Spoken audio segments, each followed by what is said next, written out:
hurmatli obunachilar, ustanovga tayyor bo'lgan eshiklarimizni sizlarga qisqacha obzor qilib beramiz.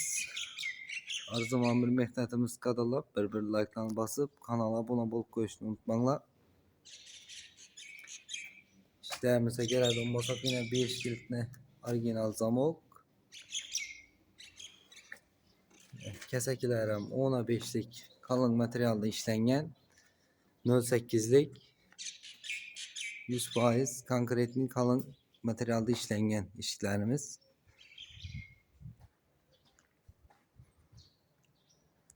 Buna zamoklarım orijinal şahana zamokdan koyup kopumuz.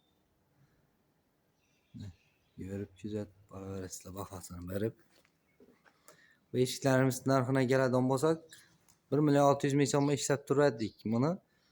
Xudo xolasa üstünde gelişadigan yerleri bor.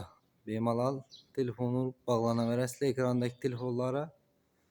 Dostavka ustanovka Xorazm Qoraqalpog'iston bo'ylab yetkazib berish bepul.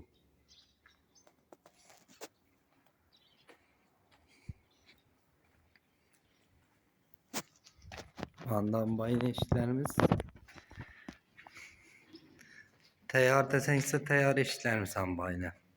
Razmerlari 90'a 210 2 metr hammachigindan bor. Bemalol telefonu bog'lanaverasizlar. Kimga shunday eshiklar kerak bo'lsa.